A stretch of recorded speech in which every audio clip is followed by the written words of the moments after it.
Baik, bismillahirrahmanirrahim. Assalamualaikum warahmatullahi wabarakatuh. Alhamdulillahirabbil alamin. Allahumma shalli ala sayyidina Muhammad wa ala ali sayyidina Muhammad. Bismillahirrahmanirrahim. Rabbi shrah li sadri wa yassir li amri wahlul 'uqdatam min lisani yafqahu qawli. Oke, sesuai dengan janji saya untuk membuat video pemaparan atau prosesi pengisian neraca lajur. Untuk itu mari kita lihat bersama-sama format ini. Jadi seperti yang saya sampaikan, harus saya tegaskan kembali bahwa neraca lajur ini bukan merupakan bagian dari laporan keuangan. Artinya tidak dilampirkan dalam laporan keuangan. Dia hanya sebagai atau dia memiliki kontribusi yang besar terhadap lahirnya sebuah laporan keuangan. Nah, oke, baik adik-adik sekalian, untuk tidak berlama-lama langsung saja kita masuki prosesi pencatatannya. Kita lihat yang pertama ya, yang sudah saya beri tanda coklat ini. Kita lihat kolom neraca saldo. Jadi di neraca saldo ini kita hanya memindahkan nilai dari neraca saldo yang pernah kita buat sebelumnya. Dari mulai kita kan sudah melalui beberapa tahap ya. Pertama jurnal umum. Kemudian setelah jurnal umum, kemudian kita buat buku besar ini ya. Kita lihat di sini, jurnal sudah, kemudian posting ke buku besar sudah juga, kemudian neraca saldo, kemudian jurnal penyesuaian dan buku besar setelah penyesuaian, kemudian neraca lajur. Nah, khusus untuk kolom neraca saldo ini kita hanya memindahkan data dari neraca saldo yang pernah kita buat. Oke, langsung saja kita isi bersama-sama ya. Pertama kasnya, neraca saldo senilai 9.472.000. Diperhatikan ya, kolomnya harus tepat, sesuai, persis. Gitu. Kemudian piutang usaha 2.400.000, kemudian peralatan, bukan sini. Peralatan sama dengan 20 juta ya. 20 juta, kemudian apa lagi, kita lihat dulu. Utang usaha sebesar 12.200.000, kemudian modal selfie sama dengan 17.400.000. Kemudian setelah itu pendapatan jasa, masih ada ini ya, pengambilan pribadi, sorry, kita enter dulu.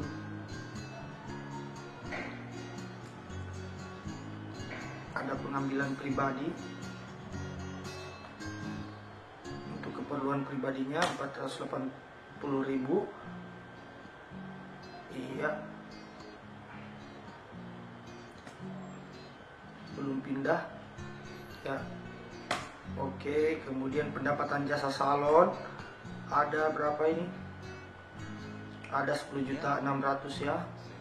Kemudian biaya sewa sama dengan berapa? 7.200.000. Kemudian biaya rupa-rupa sebesar 448.000. Nah, kita cek di bagian sininya ya, karena ini dijumlahkan. Ini kita hapus dulu. Kita jumlahkan sama dengan, harus seimbang ya, karena ini neraca. Kalau misalnya di sini tidak seimbang antara debit dengan kreditnya, kita bisa cek, jangan sampai di sini ada salah kolom ya.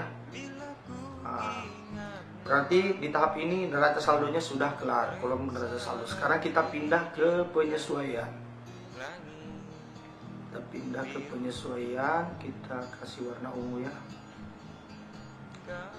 Penyesuaian, item apa saja yang disesuaikan. Kita lihat pertama. Ini kita pindahkan juga. Sewa dibayar di muka pada debit untuk biaya sewa ya. Sewa dibayar di muka pada biaya sewa. Sewa dibayar di muka sebesar sama dengan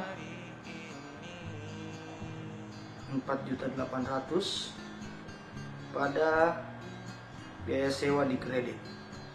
Biaya sewa, mana biaya sewa, kita cari biaya sewa di kredit ya. Sorry, ini 4.800.000. Nah, kemudian biaya penyusutan peralatan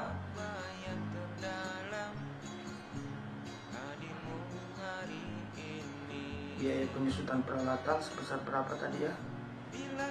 Biaya penyusutan peralatan 200.000, kemudian pada akumulasi penyusutan di kredit. Akumulasi penyusutan di kredit sama dengan berapa tadi? Akumulasi penyusutan di kredit, kemudian biaya penyusutan peralatan di debit sama dengan 200.000 ya. Oke. Sekarang biaya gaji. Karena biaya gaji sama dengan berapa tadi? 1.600.000 pada di kolom debit ya. 1.600.000 biaya gaji debit. Oke, pada gaji terutang di kredit sama dengan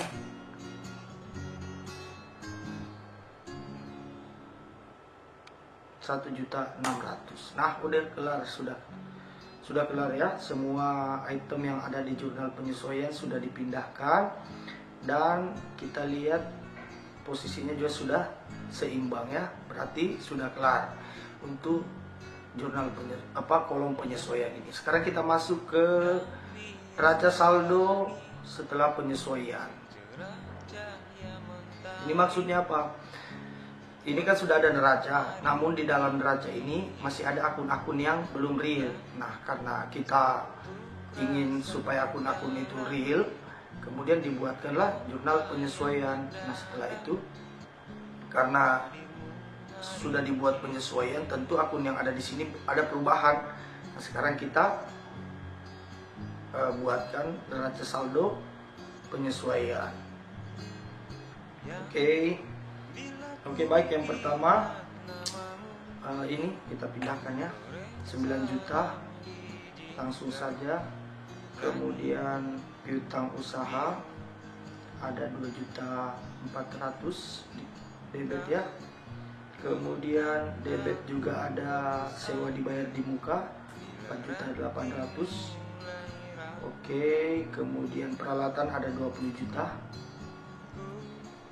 Nah, kemudian di kredit ada akumulasi penyusutan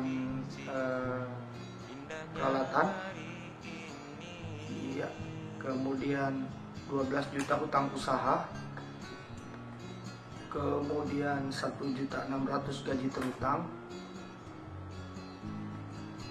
Oke, kemudian 17.400.000 di kredit. 17.400.000 modal. Kemudian pengambilan pribadi sebesar 4.800.000. Pendapatan jasa ada 10.600.000 ya. Oke. Nah, ini ada biaya sewa. Biaya kalau bertambah posisinya di kredit atau di debit. Nah, itu kita harus lihat jurnal ya, itu ya, rumus kelompok akun yang saya sudah bagikan. Ini kolom neraca saldo. Oke, neraca saldo. Jadi kalau akun biaya itu ketika bertambah atau positif hasilnya, dia posisinya di debit. Silakan lihat rumus kelompok akun, situ ada ya. Nah, ini caranya, karena ada dua sejajar ini saldo biaya sewa, kemudian dikurang dengan ini kredit, sisanya 2.400.000. Jadi sudah real ya. Ini kan biaya sewanya 7.200.000, tapi yang masih tersisa itu ada 4.800.000. Sisanya sudah terpakai ceritanya untuk pembayaran bulanannya. Itu sudah kita jelaskan di jurnal penyesuaian ya. Kemudian ada biaya gaji juga, posisinya di debit 1.600.000. Oke, biaya penyusutan peralatan sebesar 200.000 ya. Kemudian yang terakhir ada biaya rupa-rupa. Biaya rupa-rupanya sebesar 448.000 rupiah. Nah, kita cek lagi di sini. Nah, sudah clear kan? Dia 41.800.000 di kolom debitnya, kemudian di kreditnya 41.800.000. Berarti dia sudah aman di posisi ini. Nah, sekarang kita lanjut lagi ke perhitungan laba rugi. Nah, perlu kita informasikan di perhitungan laba rugi ini, dia hanya mencatat dua hal. Jadi dua hal itu adalah pendapatan dan semua biaya-biayanya. Nah, sekarang kita pindahkan yang pertama pendapatan dulu. Pendapatan salon sebesar 10.600.000. Kalau pendapatan bertambah, posisinya di, ya benar sekali, di kredit. Kemudian biaya-biaya. Pertama biaya sewa ya. Biaya sewa ada 2.400.000 sudah terpakai. Kemudian biaya gaji. Kemudian biaya penyusutan peralatan. Kemudian biaya rupa-rupa. Biaya rupa-rupa sama dengan ini ya. Oke. Nah, sudah kita dapatkan hasilnya. Ini dijumlahkan ke bawah, ini dijumlahkan juga. Nah, kita di titik ini kita sudah bisa mengetahui apakah perusahaan pada bulan Mei, tanggal 31 Mei 2018 ini, apakah dia berposisi sebagai perusahaan yang untung atau rugi. Nah, dengan cara mengurangkan antara pendapatan dikurangi dengan biaya. Nah, jadi posisinya begini. Ini kita langsung ya, ini pendapatan dikurangi dengan biaya sebesar 5.952.000. Berarti ada keuntungan. Keuntungannya itu sebesar 5.952.000. Kemudian kita jumlahkan lagi, ini ditambah ini sama dengan ini, kemudian ini tidak ada penambahannya, dipindahkan saja. Jadi sudah seimbang ya, 10.600.000 karena dia harus seimbang. Kalau tidak seimbang di sini, seimbangnya di bawah ya. Oke, di titik ini sudah aman juga perhitungan laba ruginya. Sekarang kita masuk ke neraca akhir ceritanya. Jadi di neraca ini kita tidak mengcover ini, kita hanya mengcover akun-akun yang ada di atasnya sini. Jadi kita sisa memindahkan saja. Oke, pertama kasnya 9.472.000, kemudian ini dipindahkan semua, ini dipindahkan, kemudian ini juga dipindahkan, ini dipindahkan semua ya, ini dipindahkan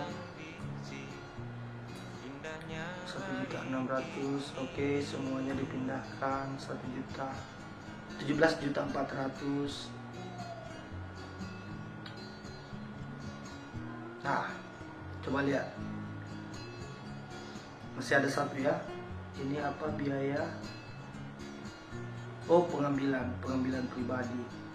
Ini mengurangi modal. Oke. Nah, kemudian ini selanjutnya dijumlahkan. Kita tidak mengcover ini ya. Berbicara dalam konteks pendapatan dan biaya-biaya itu tercatatnya di perhitungan laba rugi. Nah, sekarang kita jumlahkan dari atas. Di sini ini 37.152.000. Kemudian ini dijumlahkan, hasilnya 31.200. Jadi belum seimbang ya. Nah, kita harus memindahkan ini untuk mengetahui di neraca itu ketahuan apakah kita untung apa rugi. Nah, ini kita pindahkan saja. Sudah pindah sendiri ini karena sudah saya otomatiskan. Kemudian jumlahnya sudah seimbang. Nah, di posisi ini neraca lajurnya sudah kelar. Dan buat adik-adik sekalian, jika ada yang pengen ditanyakan dalam proses pencatatan yang tadi kita lakukan sama-sama, silakan bertanya ya.